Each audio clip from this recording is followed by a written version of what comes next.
Hello, this is Mrs. Fiedler, and today we're going to be learning about the basics of Edmodo.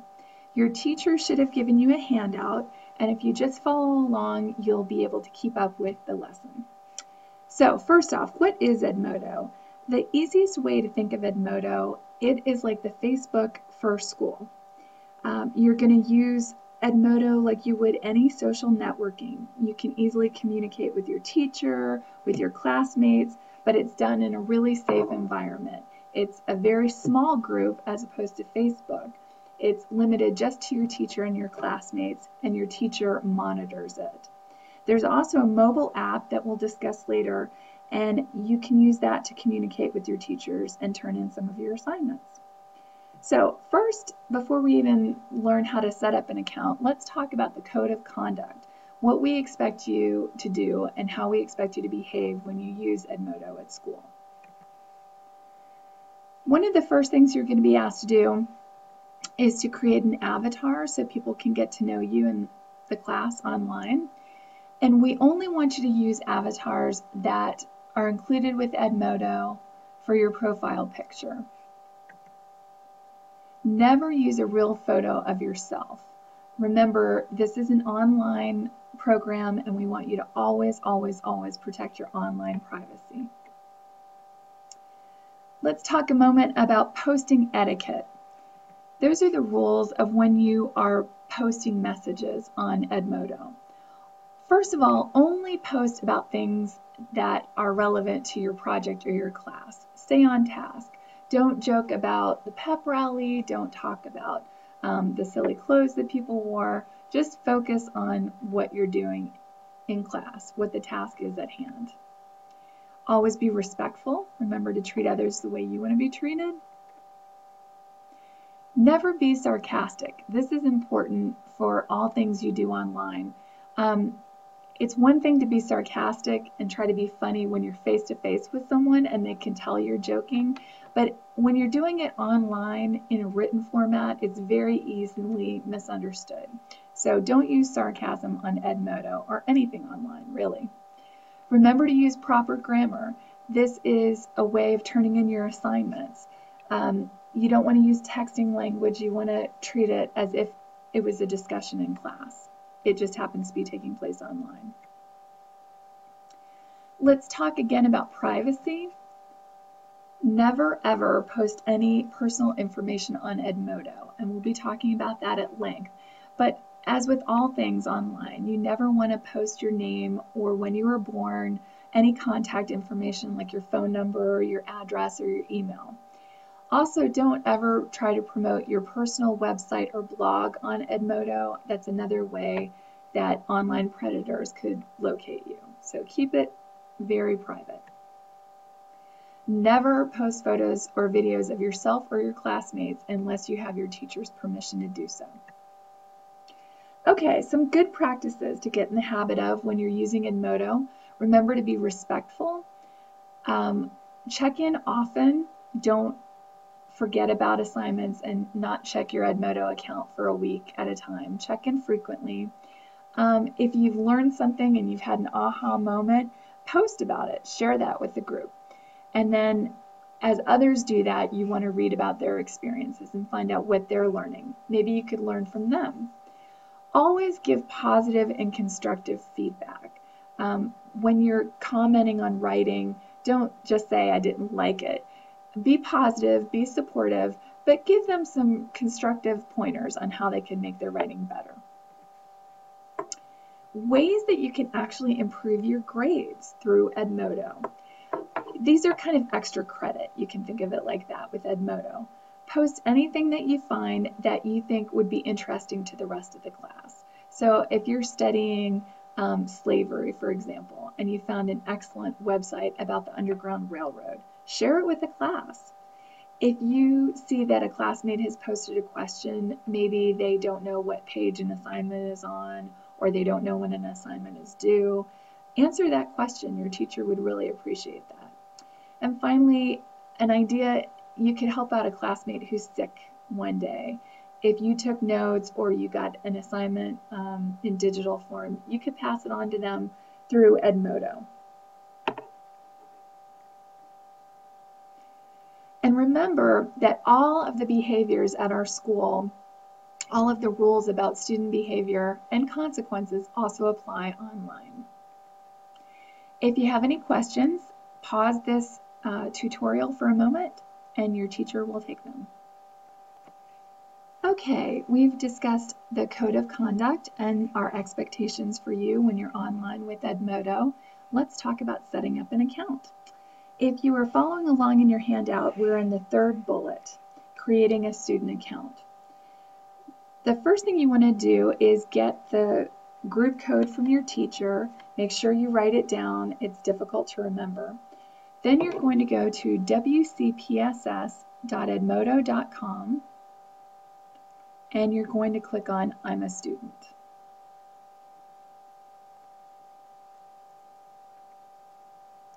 Next, you are going to put in that group code that your teacher gave you, and now your username.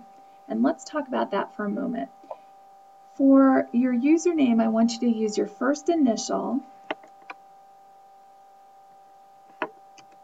last name, and then Panthers.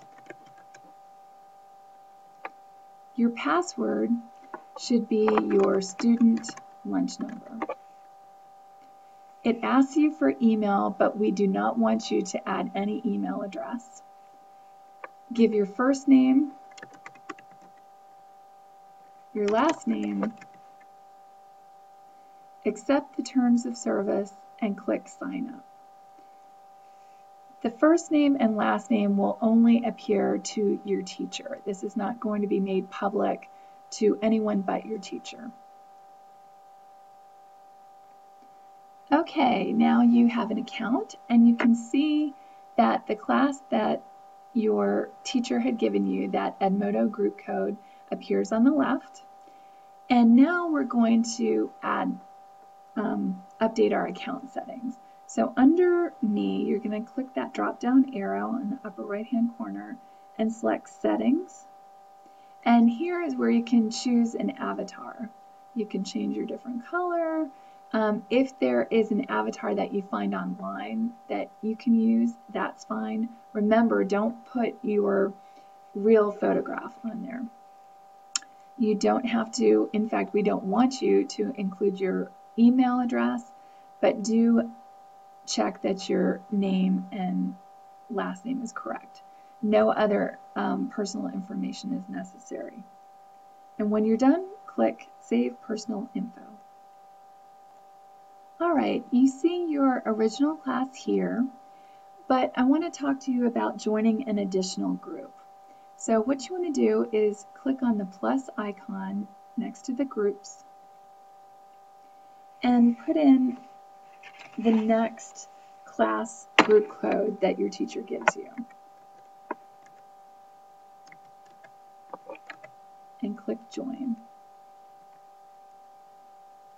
You can see you've been successfully added to a group, and now you see there's a second group on the left-hand side. You now belong to 2 classes. All right, on the back of your handout, we're looking at replying to a post. So if you want to reply to a post from your teacher, you would simply click on this reply icon. And immediately a bubble comes up where you can start typing, and it says type your reply.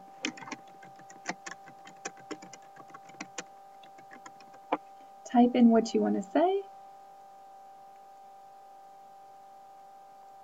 and click reply. Your reply immediately showed up beneath your teacher's post. Now let's say you want to type a note. You want to post to the group. So remember to always follow proper online etiquette when you're posting anything online. Assume everybody can see it and that it will never go away. What you want to do is type the note by clicking on the note bubble.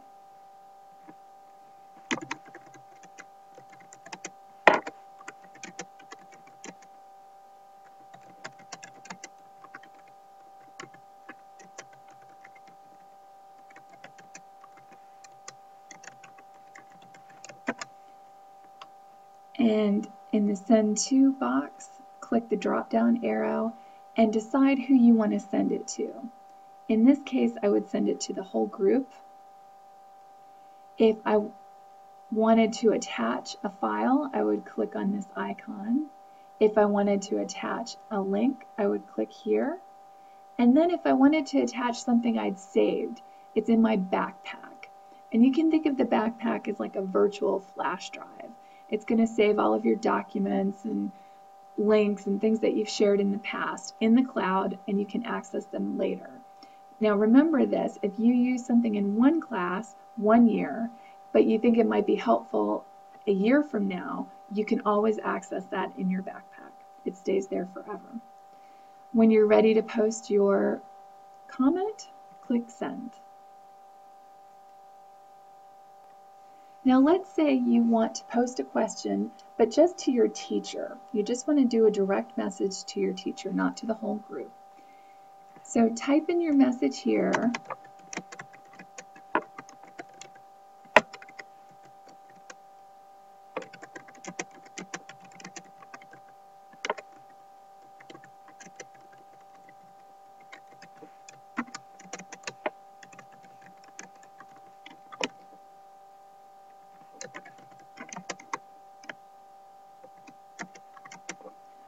And this is the important part. Very carefully look at who you're sending it to. I want to send it directly to Mrs. Fiedler, not to the whole group. Double check you're sending it to the right person, and then click Send. Now your message will go just to your teacher. Now let's talk about turning in assignments. Let's say that your teacher posted an assignment. It's going to look like this. You want to thoroughly read all of the instructions and then click Turn In. Type your response.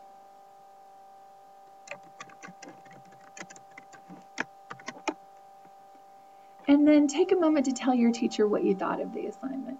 Was it really fun? You got to collaborate with your friends or make a video? Then let your teacher know that. If you thought you were kind of confused or you didn't have enough time, you can let them know that too. Again, you can attach files, links, or things that you've saved in your backpack. You can post additional comments, and then you can turn in your assignment. Remember, one last thing, you can always download the Edmodo app if you have a mobile device. It works for iOS and Android. And then you can post assignments, check homework on the go. If you're headed to soccer practice, you can check your iPhone and see if there was a response to your question. Or you can send a message to your teacher. Well, hopefully this answers your questions and gets you started with Edmodo. If you have any further questions, feel free to ask your teacher, or you can come see me in the Media Center.